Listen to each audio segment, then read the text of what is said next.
Good evening, everyone. Hi, this is Khurram Nasir. Just to introduce myself, I'm the Chief Division of Cardiovascular Prevention and Wellness and the Co-Director for Center for Outcomes Research at Houston Methodist. I'm delighted to be hosting this first DeBakey CV live series for cardiovascular disease prevention, and honored to have few of my favorite guests out here joining me today, starting with Ron Blankstein, Associate Director of Cardiac CT Program and Preventive Cardiology at Brigham Women and an Associate Professor at the Howard School of Medicine. He's also the President of Society of Cardiac CT and a board member for American Society of Preventive Cardiology. It's also a pleasure to have Professor Salim Virani from Baylor Medical College. He is also the Program Director of their Clinical Cardiology Fellowship, as well as he leads the section for cardiovascular prevention at American College of Cardiology. And it's also an honor to have him with us on the board for American Society of Preventive Cardiology. And finally, a good friend of mine, Haider Warraich from Boston. He's the Associate Program Director of the Heart Failure Program at the VA, associated with Brigham and Women and Howard Medical School Assistant Professor. He wears many other hats. Mostly you would know him from his remarkable couple of books that came out in the last few years, modern history on that. But more importantly, his latest book, State of the Heart, exploring the history, science, and future of cardiac disease. So thank you so much for all of you joining us live. And I wanted to give a shout out to Alan Lumsden, who really thought about this series and saying, can we do something about where, rather than doing a regular webcast and showing slides and having discussion, can we just have a regular chat? Something that you can relearn and maybe hear on a podcast when you are jogging, you're in your house, you just wanted something else. So just wanted to have this casual conversation out with my fellows. So now, thinking out loud, what do I wanted to do on this was, once we have this conversation, also there is a lot of live public people would be joining us. And you can join us if you have any questions, especially for Ron, Salim, and Haider. You can text 37607 and text DeBakey and then text in your message, or you can also go to paulev.com, enter DeBakey, and then respond to activity. So we would love to get your feedback, any questions, especially if you have any comments on the discussion. If you disagree on any of the conversation that we are having, we'd love to hear more from you.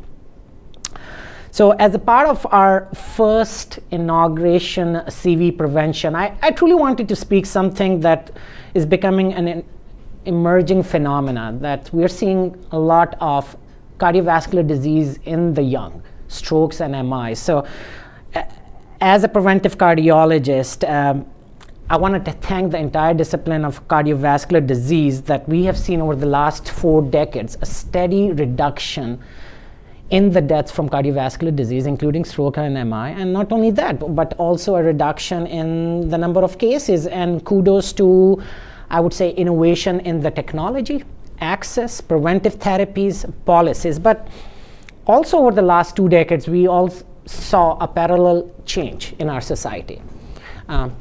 Change in our sedentary lifestyle, access to healthcare, diet, all of these issues, stress, leading to another growing epidemic of diabetes, obesity, hypertension.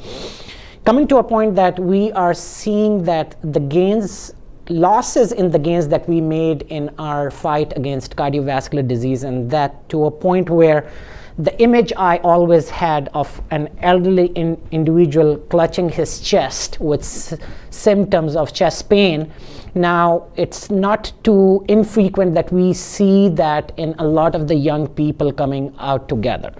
So now this is kind of the most disturbing thing. And so now, just opening the discussion, I would like to bring in Ron Blankstein. Now, Ron, you have been at the forefront of trying to understand why and how we have actually transitioned from this cardiovascular disease burden moving mostly from the elderly and a rise in the young with your efforts towards building a long-term dynamic registry at Brigham. Just from a 40,000 feet view, is it true that we are moving in the wrong directions? What's your thoughts on this? Yeah, well, first of all, Khurram, thank you very much for having me join the program here. Really delighted to be part of this program together with Haider and Salim. You're asking, I think, the important question here, first of all, is like the direction. And as you stated, in general, there's been a lot of advances in reducing the burden of cardiovascular disease. And we've all seen fewer myocardial infarctions, in part perhaps due to statins or from less smoking. But when we are looking at those reductions, they have not occurred as much in younger individuals. And of course, the big question is why? And I started this registry called the Young MI Registry when I was on the inpatient service at Brigham. And I remember in one particular week, half my service was all young individuals who were coming in with myocardial infarctions. And I thought that one of the striking things is that when these individuals come in, they all think that they're healthy. None of them, of course, thought that they're going to be having a heart attack the next day. These are folks, men and women in their 30s and 40s for the most part. And they all think that they're healthy, and you start looking into their profile, and it turns out that the vast majority of them have underlying risk factors. So in the Young MI registry and other registries, we found that over 90% of individuals who have a heart attack at a young age have underlying risk factors. So this notion that these are events that are happening out of the blue, which is what patients often perceive, are actually not correct. So then, of course, the big question is, well, what are these risk factors? And when we look at epidemiologic data, the two risk factors that have increased in the most dramatic fashion, not just in the US, but around the world, are obesity and diabetes. And we're really seeing this, no matter where you live in the US, you're seeing an increase in diabetes and obesity. So that's an important one. We're seeing that half of the individuals that have a heart attack at a young age are smokers. And that's just a staggering statistic, 1 out of 2. We're seeing diabetes in 20 to 30% of these individuals. And then we're seeing the use of substances such as cocaine and marijuana in at least 10% of these individuals. So this is important as we start to kind of tease out why are these events happening. Some of these are, of course, traditional risk factors that we all recognize, but some of them are risk factors that may be even more important in young individuals. And then, of course, there's the genetic component. I think when individuals have a MI at a young age, they all think, well, it must be my genes. You know, my uncle had a heart attack, somebody in my family had a heart attack. But it actually turns out that the genetic component may be a relatively small proportion. In fact, when we look at clinical criteria for familial hypercholesterolemia, it's really the minority of individuals, far less than 10% of the folks that actually meet those criteria. So for the most part, the key is to identify risk factors and to identify them early on. And I think that's where we have the most opportunity to make a difference. And of course, I guess throughout this discussion, we can talk about how do we battle some of these risk factors like obesity and diabetes and hyperlipidemia. How do we identify them early? How can we treat them early? I think these are kind of the big questions we should all be asking.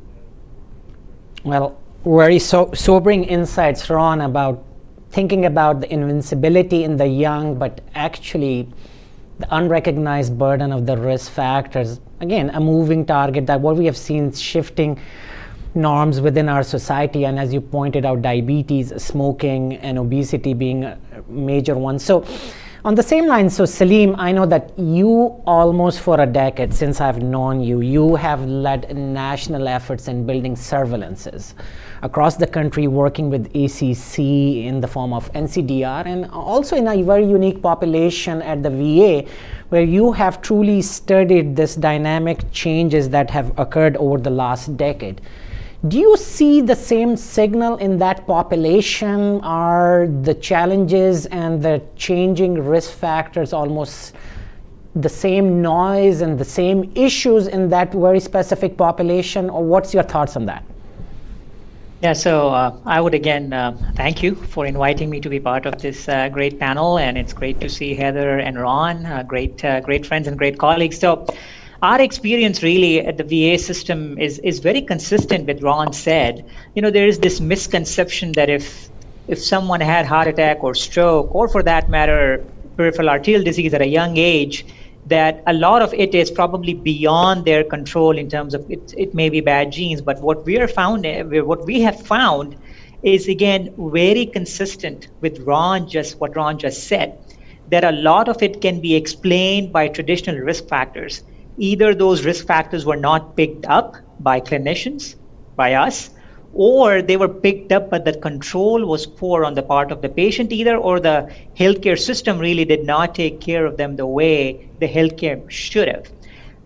The other aspect of this is that the risk factor profile is again very similar.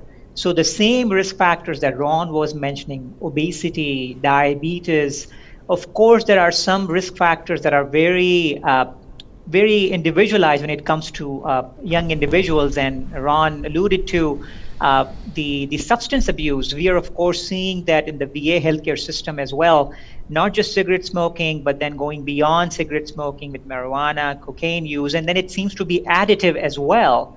So a lot of traditional risk factors, of course, we have some novel risk factors like rheumatologic disorders that might be more important in younger patients for having MI or stroke.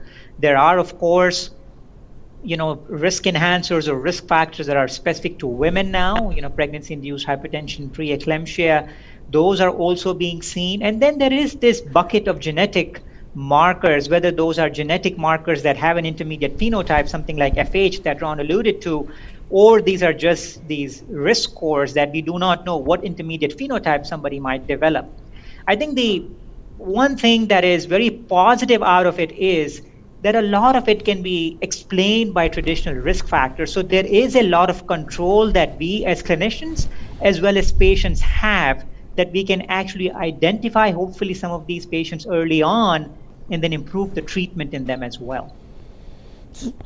Thanks, Salim. So basic gist is a lot of behavior, lifestyle, risk factors, but how do we address that? And Heather, I know that you have a very unique perspective on this issue. In your book, State of the Heart, you gave us that evolution gave us heart disease, but we are not stuck with it. That was one of your quote, and in The Guardian you said that, but at the same time, I think we are doing everything possible in the modern history to undo that. How on a societal perspective do you see this trajectory happening to a point where in 1946, as you pointed out, we were unfamiliar. We started seeing this burden of cardiovascular disease more in young. All the efforts went to a point where, at least when I was training, there was hardly any young patient coming in with heart attack and stroke.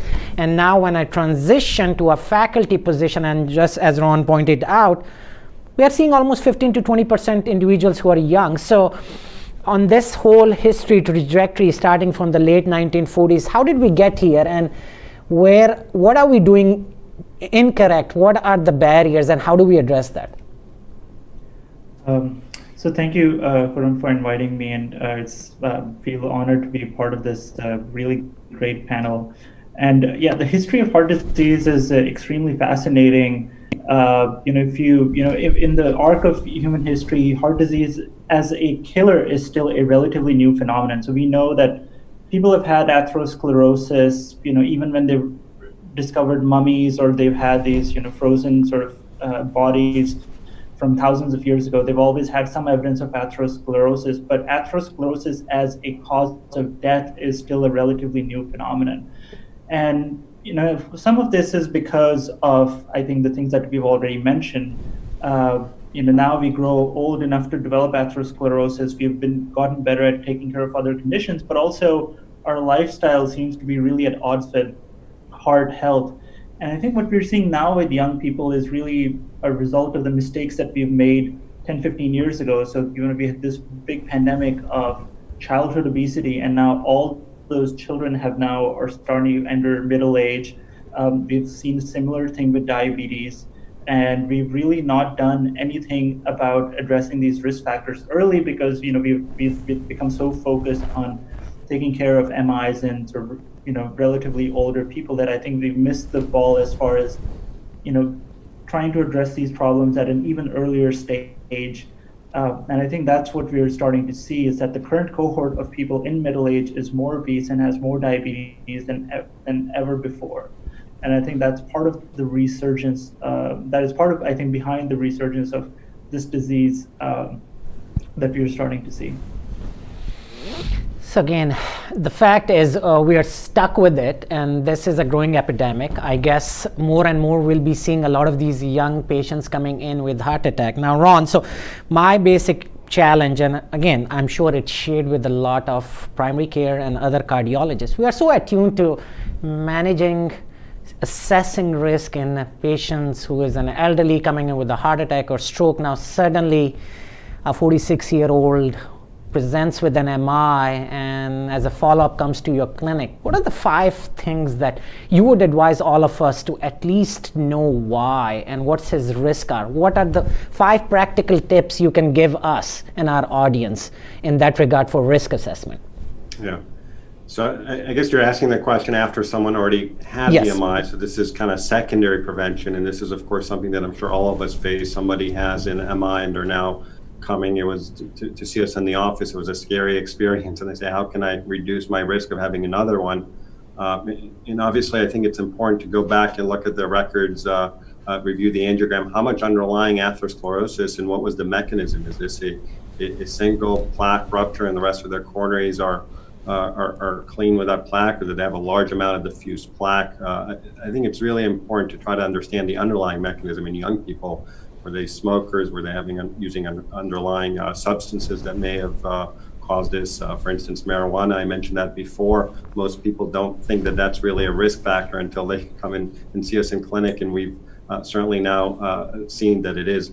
So when I see that patient, I think some of the generic advice I would give without knowing the particular case that we are discussing. First of all, I would start with lifestyle. Of course, we're going to talk about medications, but lifestyle, remaining active, I think is going to be very important for cardiovascular health, both for managing lipids, for managing obesity, for managing their blood sugar levels, for even improving things like endothelial function. So physical activity, our guidelines recommend at least 30 minutes or at least 5 times a week. And I tell people that's the absolute minimum. That's the floor. That's not the ceiling. So regular physical activity will be important.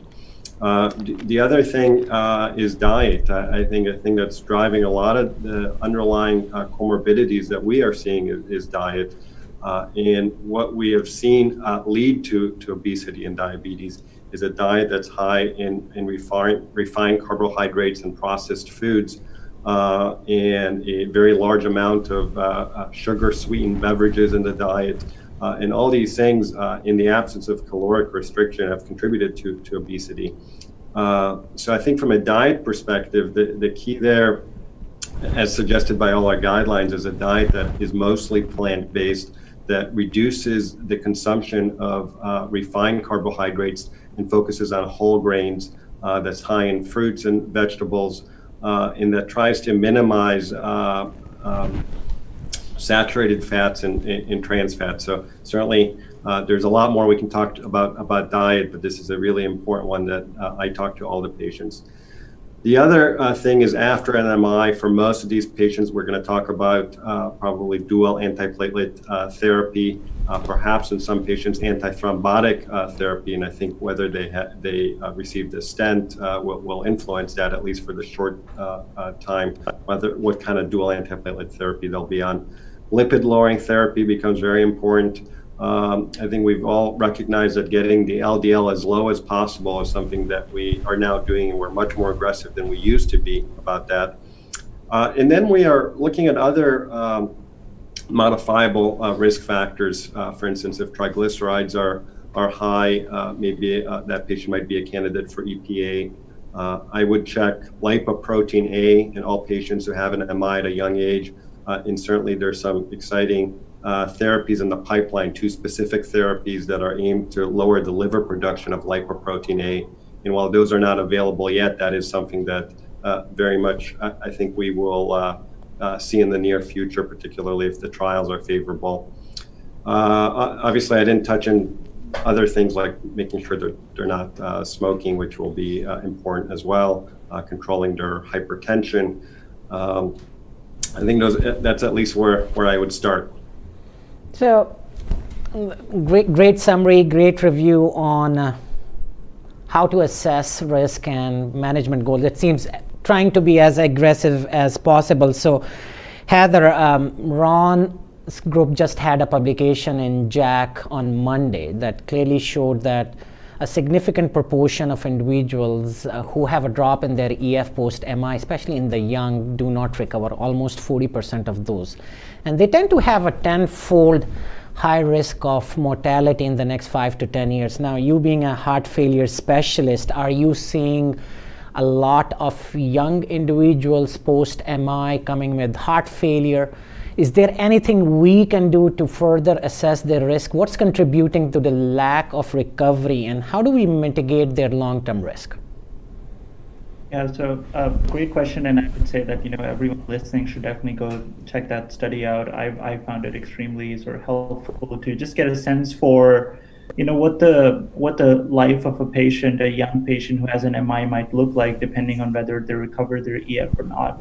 And I think the key thing here is that one of the things that we're seeing is that even as we mentioned at the start of the program that we've seen improvements in ischemic heart disease, there's some data that we're working on that's going to be out soon that shows that actually heart failure mortality has gone up since the last couple of years. And I think that just speaks to how difficult a condition this is, regardless of how old you are. But I think certainly in these young patients, it's really important that we really apply everything that we can do as far as not just lifestyle, but I'll just go sort of step forward and really focus on medical therapy.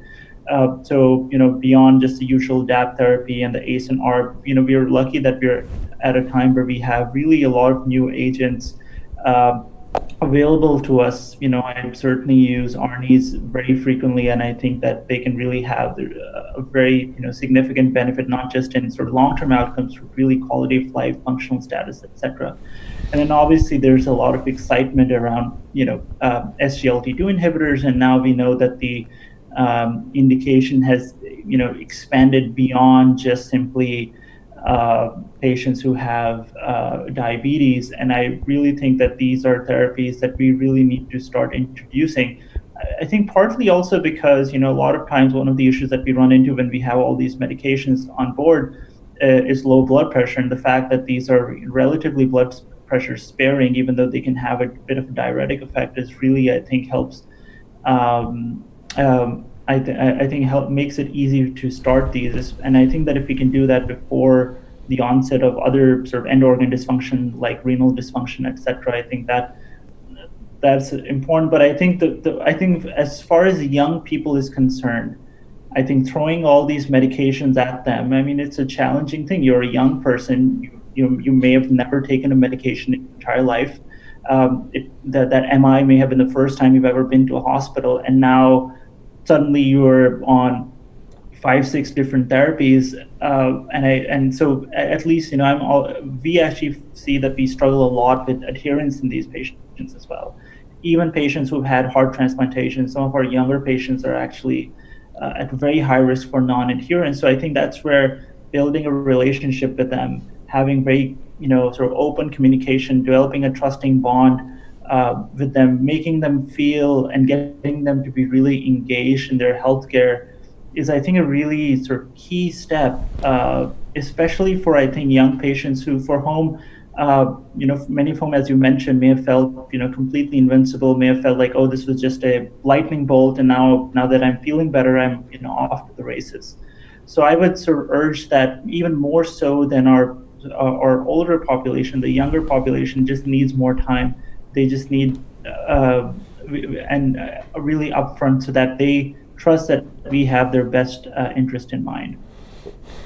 And Khurram, if I may add something to that, Please. because while we're talking about it, I think this is key. What Haider just mentioned, these adherence issues. I mean, we're finding the same thing, that if you take a young patient with MI or stroke or peripheral arterial disease and compare them to an older adult who had an event, I mean, the adherence is almost 50% of them in our neck of the woods. They're not taking statins, they're not adherent. So it becomes that much more important to meet the patient where they are. And since the overall cumulative benefit of adhering to lifestyle as well as medications is extremely high, I think we need to definitely look at it even more broadly, look at things that might be driving that non-adherence in a young patient way more than an average patient.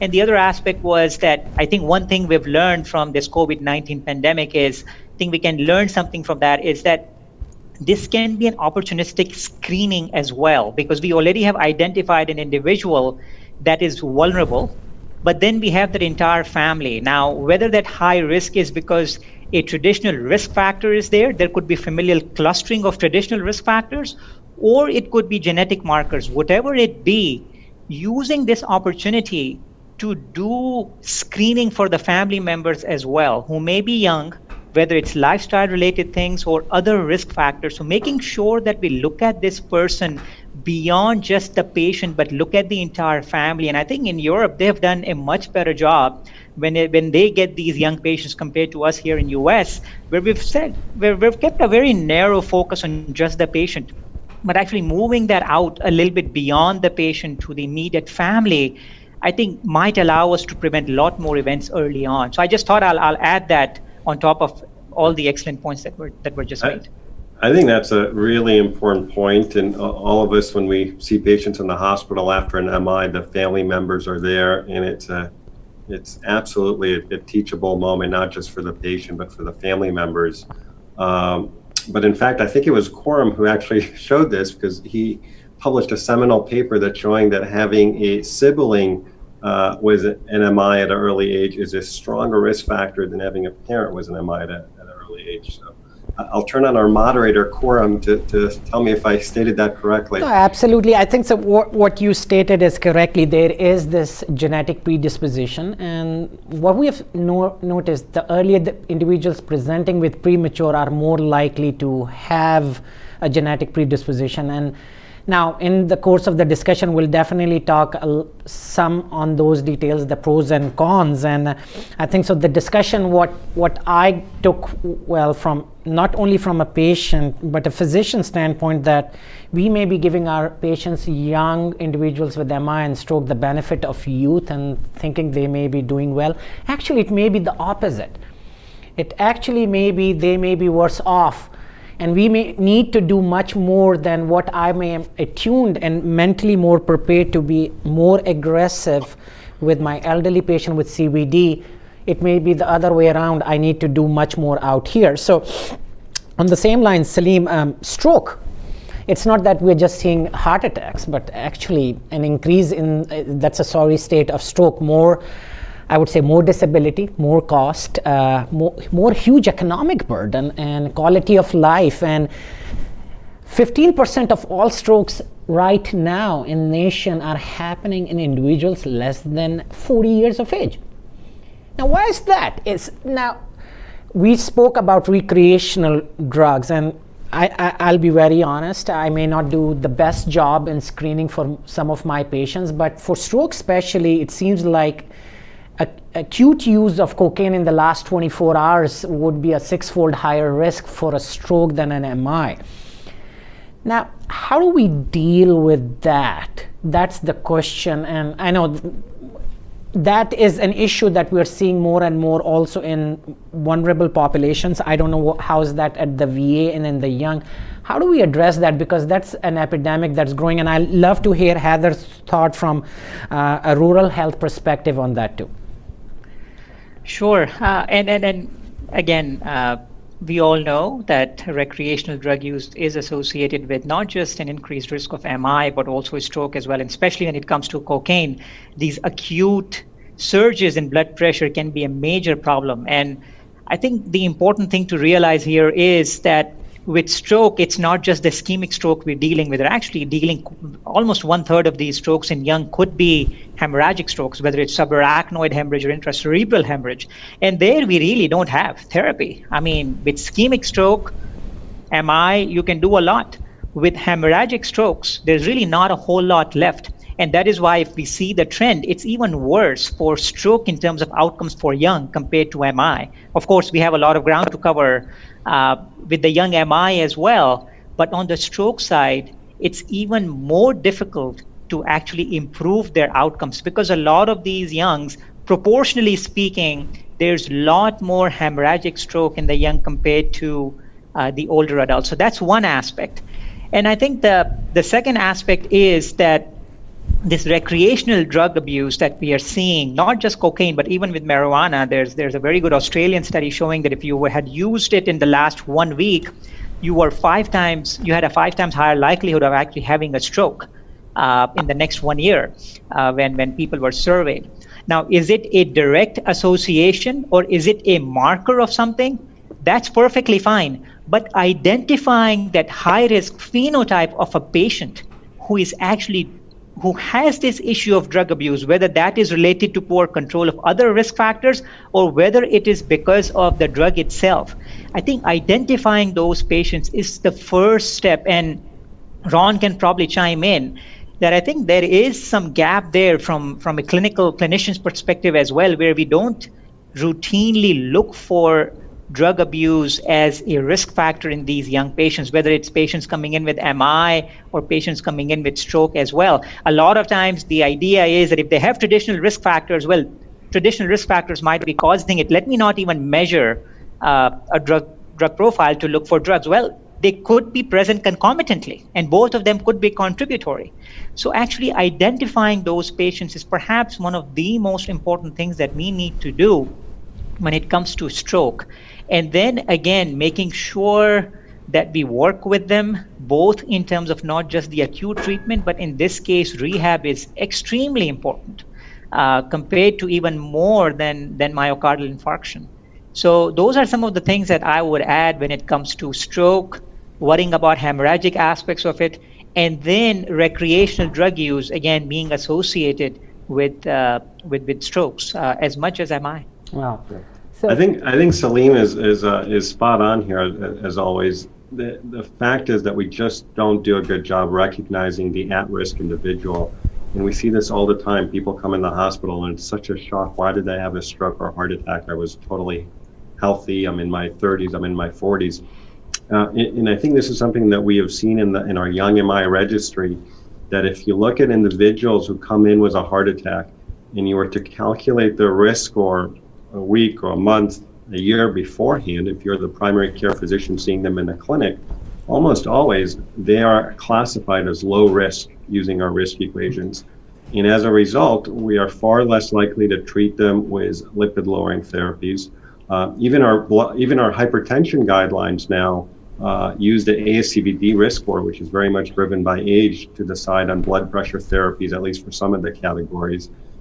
So I think that the failure to recognize the at-risk patient leads to this cascade that then we are less aggressive about treating their risk factors, less likely to start lipid-lowering therapies, and we kind of miss the boat sometimes. Now, obviously it's challenging because the denominator is very large. There's a lot of individuals in the 30s and 40s, and we don't want to say that they're all at risk for MI and they all need to be on medications. That's certainly not the right message.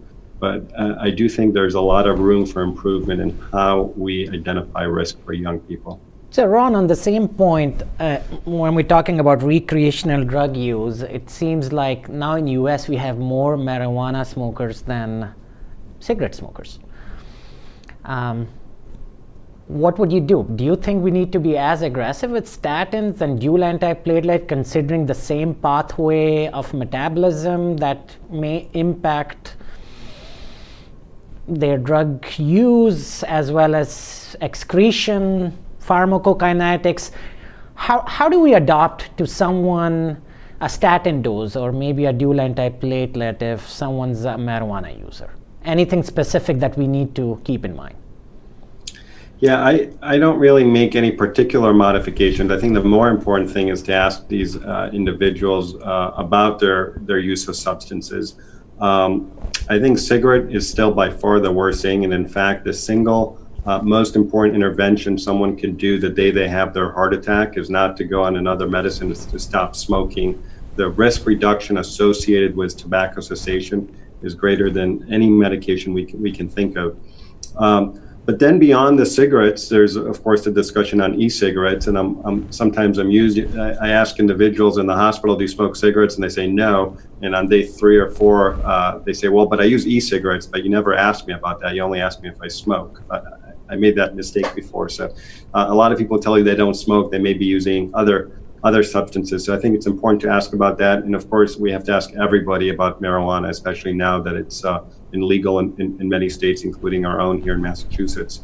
And when we identify that, I think the most important thing is to tell individuals that actually places them at a higher risk, because that is a surprise. Well, most people know that cigarettes is not a good thing.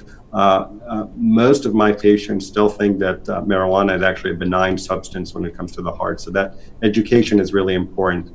In terms of your question on modifying their pharmacotherapy, really most of our therapies, I don't think we have to do any particular modification.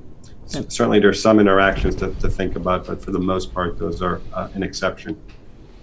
So among the special risk group, what Haider, you just showed recently in your JAMA paper, huge disparities in the rural constituency as compared to urban. Now, this is a unique situation. We have 60 million individuals, I guess, plus minus, living in rural constituencies, low socioeconomic, all the social disparities, health literacy levels would be on the lower side, low education, low access, high recreational drug use, we know that.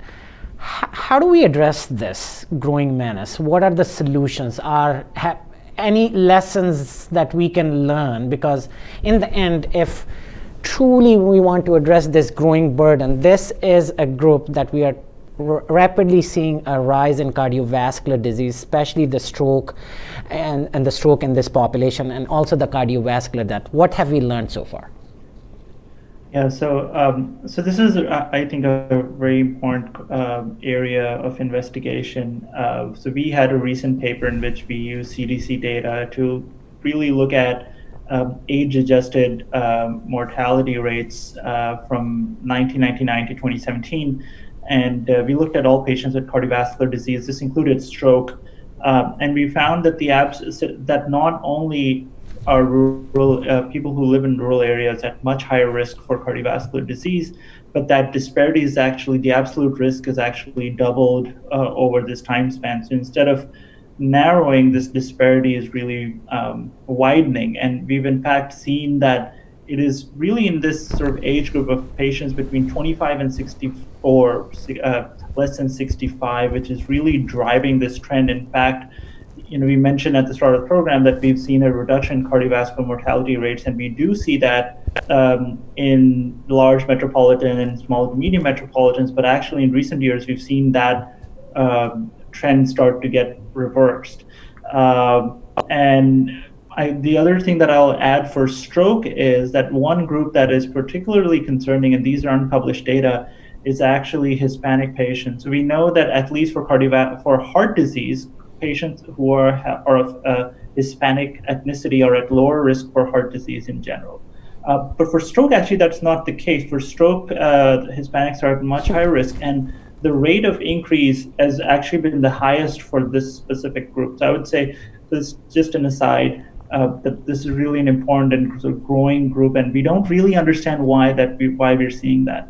Having said that, and rural areas, you mentioned that there's a big access issue, and a lot of times when we talk about rural areas, the focus ends up being on rural hospitals, and we've seen that there's been this sort of really rural hospital closures there's been this really, I hate overusing the word pandemic or epidemic, but really there's been a spate of rural hospital closures at record pace. But less attention is paid to outpatient management of cardiovascular disease risk factors in rural areas. Outpatient care is almost is really very, very little in these areas. They don't really get reimbursed much. And I think that's where there may, one glimmer of hope that I have is really telemedicine. Because of COVID-19 especially, a lot of the regulatory barriers to telemedicine have gone away. And my hope is that this is going to be one of those sort of silver linings from this current pandemic, is that as we have been forced to move towards telemedicine, that we use this as an opportunity to increase how we can access patients who may not usually have access to a specialist such as a preventive cardiologist, or even at times a primary care physician. How we do that is going to be important. There are a lot of telemedical services, but I think that's really an opportunity for, I think, all of us to think about, well, now that we've really seen this quantum leap and now are able to reach patients and can have a much wider footprint, how do we make the best use of this technology? Oh, so now after having a long, sobering discussion around the burden, the challenges, the specific risk factors, and I guess just new insights on how aggressive we need to be on this, let's shift gear and maybe talk about how can we prevent all of this. So Ron, you just mentioned, of course, you highlighted the challenge that we have here. 70% of individuals who present with MI are going to be classified as low risk by the traditional guidelines. And Salim, you've been part of those guidelines, and I know that the consensus is evolving. The risk assessment is mainly age dependent. We have lifetime risk, but how do you really incorporate that? And what do we do with the 45-year-old who is presenting with one risk factor, a mildly elevated LDL, and maybe has an unclear family history of premature heart disease? I know that the guidelines have come up with some new methodology and especially risk-enhancing factors. What are your thoughts? What should our primary care physicians, cardiologists know about that, and how do we incorporate in our management? So should I take that yes, question? Yes, please. That's for you, Salim. Yeah. No, I think it's a fair point because guidelines usually rely on quite a bit of evidence, and this is an area where, of course, when we look at risk assessment, that's generally limited to patients who are mostly middle-aged and a little bit on the older side. So 40 to 75, 80-year-olds, 40 to 79 is generally the ones that we use for our pool cohort risk equations. I think the important aspect when clinicians are looking at these patients in their 20s, 30s, and I think to some extent even when they are teenagers, I think looking at it more as wellness rather than risk factors will be helpful. I'll give you some example. We know that if you have premature menarche, that's a risk factor for cardiovascular disease. A pediatrician sees that, should raise an alarm bell. We know that a lot of patients who are obese, they were obese even when they were a teenager or in their early 20s. What do we do to actually identify these folks early on? So you may not do a risk assessment per se, you may do a lifetime risk, you may not have a 10-year risk, but you can count individual risk factors. And as Ron's work has shown, and we have seen that in this large VA registry we have of premature cardiovascular disease, the VITAL registry, what we're finding out is that a lot of them may not meet that 10-year threshold, but a lot of them have these one or two risk factors. So what if we pick them up early on in their teenage years, in their 20s and 30s, and work on individual risk factors?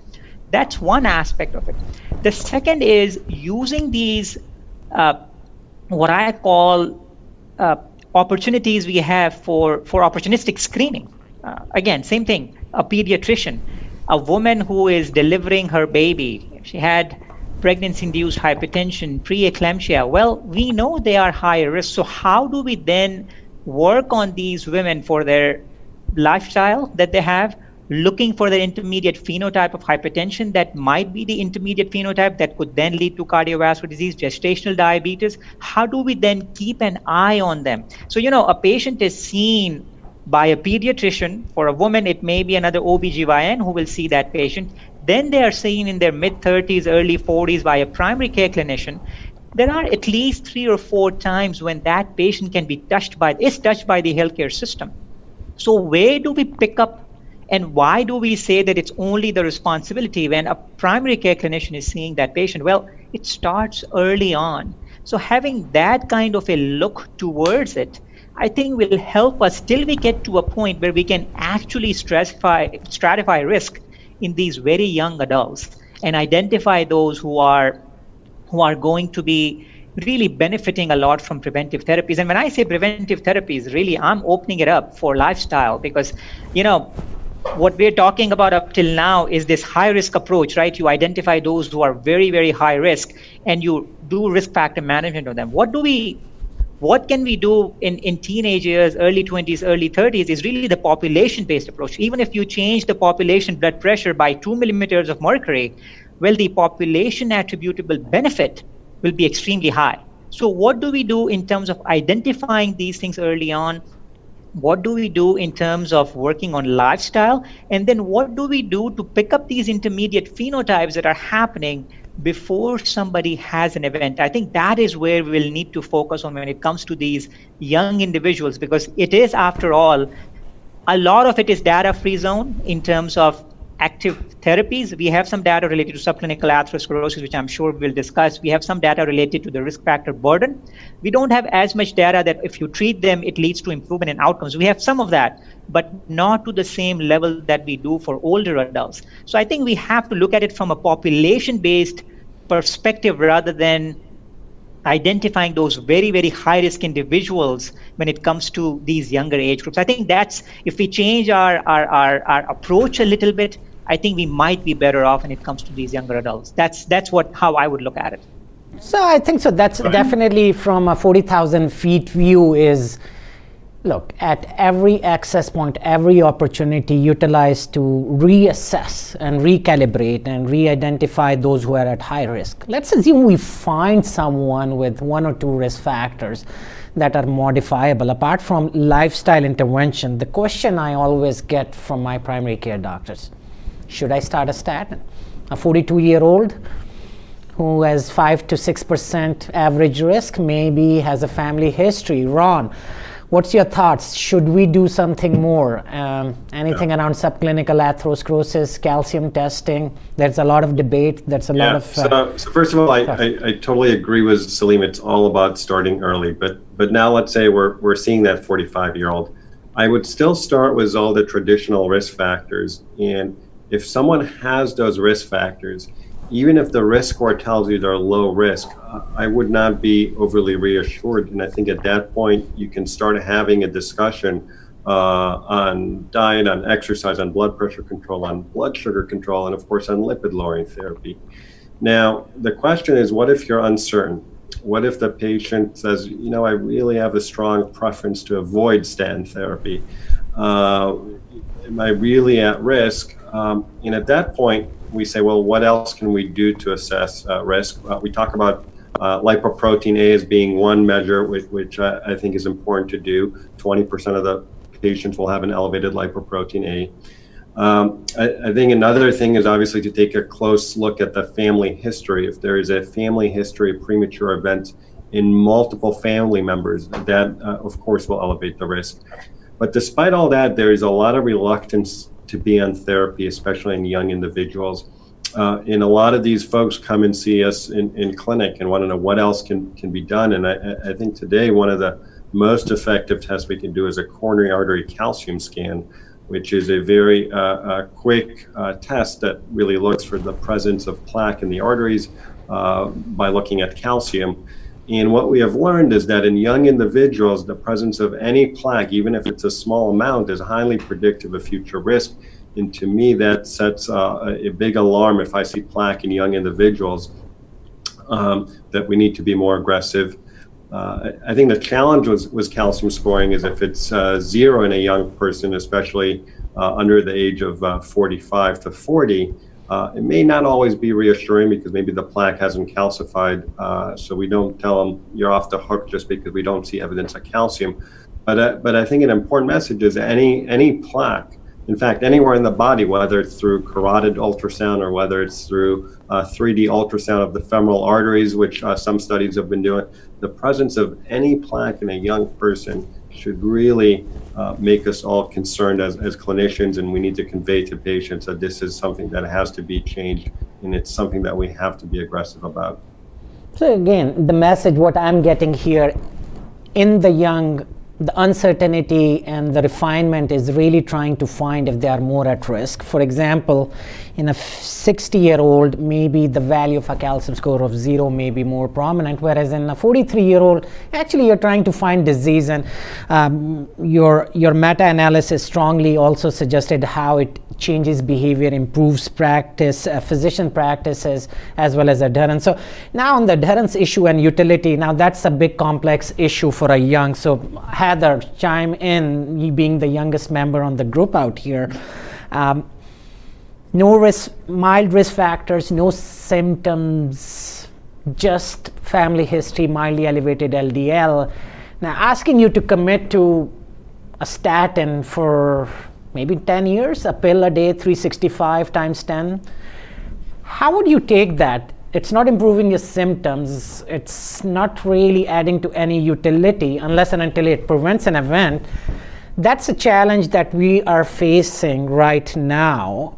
That how do I convince an asymptomatic individual to go on a pill and commit it for a lifestyle? What's your thoughts? What's your experience in this?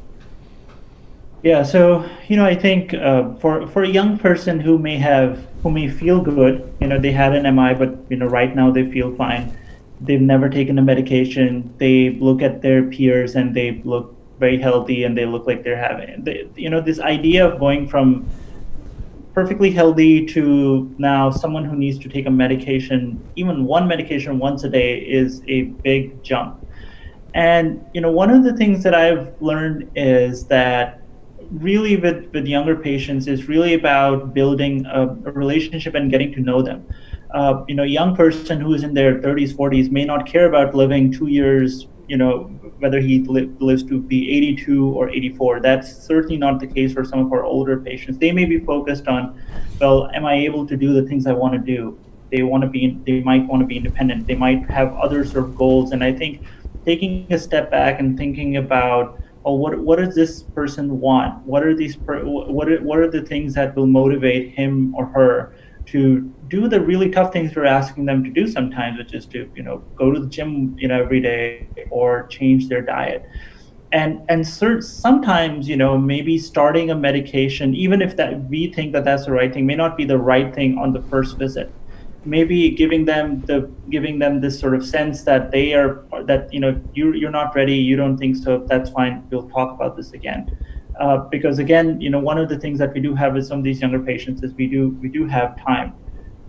So I think that's really, for me, that's been at least in my experiences, that the communication has always been a bit more challenging, and but I think taking a step back and thinking about what is this person really prioritize, and how can I use that to motivate their behavior? Because really, especially in a primary prevention population, that's really all we're doing is behavior change, and we have to create these incentives for them to get there. So I think that's really one of the key things, especially if you're going to give a young person who's never taken a medication a pill that, at least if you look at the percentages, if you open a risk score, the difference of benefit may not be so dramatic, but it's really going to be how we frame that. How do we think about what matters most to that person, and then use that information to really guide our discussion. So that's at least been my experience with younger patients. And I think one of the advantages is that I'm just coming out of fellowship, and I can just relate with them. I can tell them, I can put myself in their shoes, and I can speak to them in a way that they feel like they're speaking to someone who knows what they're going through. But I think that's really the key, is the relationship. Well, this so far has been such a fascinating discussion, and I know we can keep on going, and we are almost at the end of the time. So let me leave a 1-minute response for each one of you. What about the future now, just putting it together? Would you consider having a vaccine for LDL? Now we're talking about COVID-19 vaccines. What about, if I give you an option that you can have an injection a year with your flu vaccine that will lower your LDL by 35%, almost on the same lines as with a statin. And then again, it's not too futuristic. We may have some option coming along in the next couple of years. Do you think that would play a major role for primary prevention or even primordial prevention? So Ron, your thoughts, and then Salim and Haider. I think it depends on the cost and safety. Obviously, if the cost is incredibly low and it's 100% safe, then sure, I think it's a good thing. But we have to remember that LDL is just one pathway and one target. And even if we knock down LDL, certainly on a population level, it'll be very beneficial. But I think people should not be misconstrued that they're then not at risk and they don't have to worry about their blood pressure and their cigarettes and their diet and how they eat. So certainly I think it'll be favorable, but it's not going to be kind of the magic pill or the magic injection or the magic. So Salim, do you see that happening in the near future for us? I think I tend to agree fully with what Ron just said. It's the area under the curve that you have for risk factors. So if you take it to young individuals when they're getting their vaccine, but then you increase their physical activity, you reduce their BMI, by a few points. If they continue with that good risk factor profile for 20, 30 years, you may see that 50, 60% risk reduction as well. So yes, the concept is novel, but I think we have a lot more things that are much cheaper, at least for now. But we need to have models of care where we can implement those in an effective manner in our patients. And I know we all struggle with that, but I would again come back to that.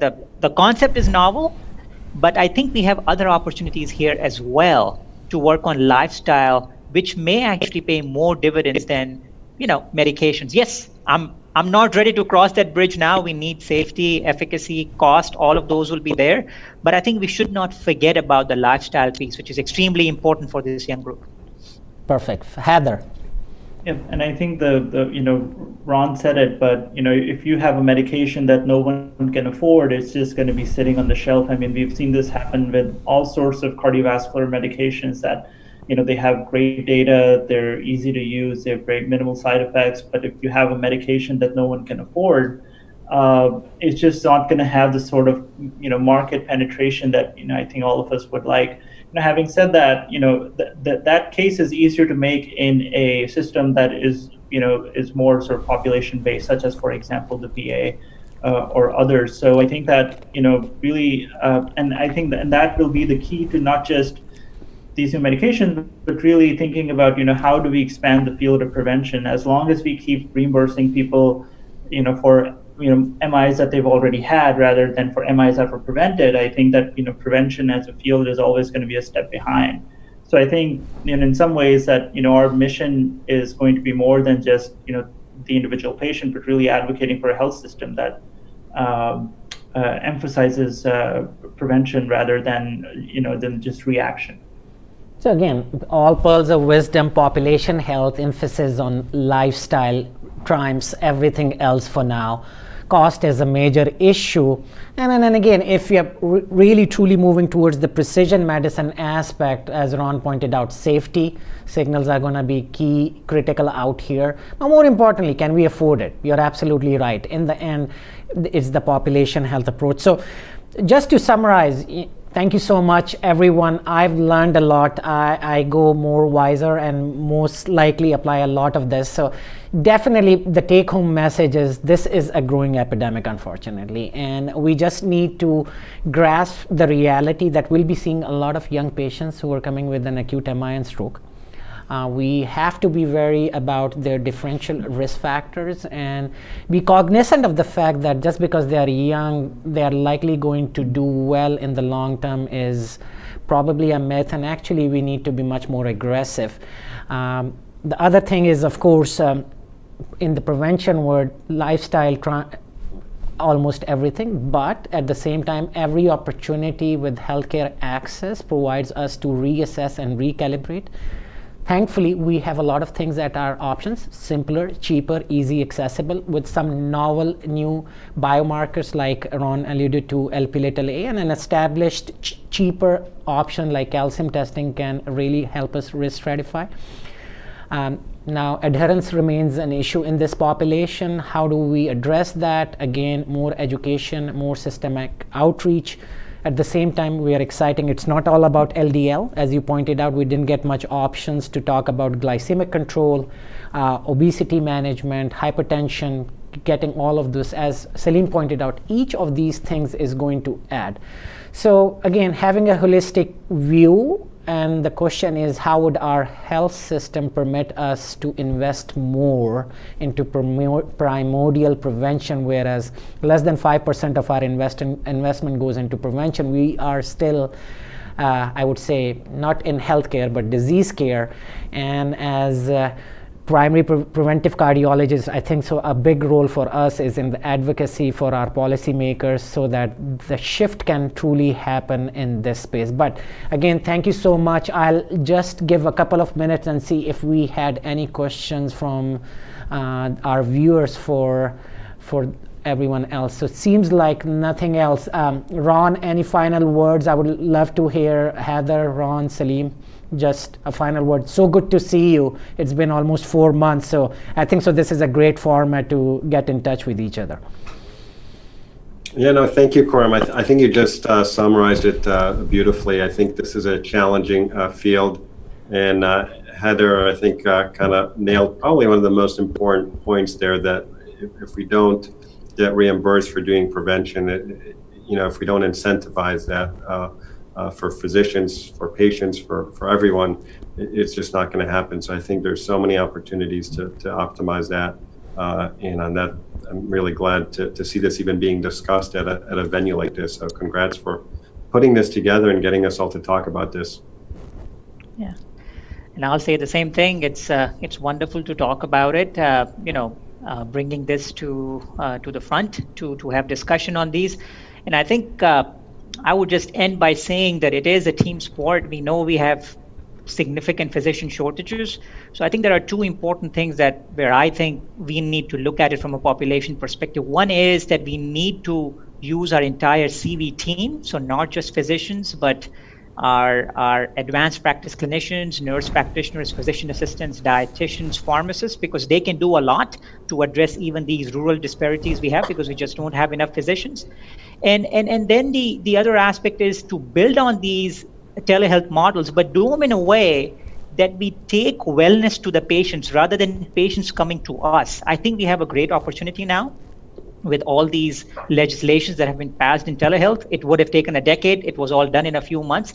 How do we build on that to make sure that the disparities that persisted in the past, we don't become victims of the same disparities, even with the telehealth model? Because there are some signs there. Does everybody have that bandwidth they need, internet bandwidth, to actually get on telehealth and have a nice quality visit with their clinician? So I think there's a huge opportunity, as well as we can take care of some of those threats that might be lurking out there. But I'm glad that got an opportunity to discuss this with you and Ron and Haider, and really look forward to further discussions on this. So thank you. Haider.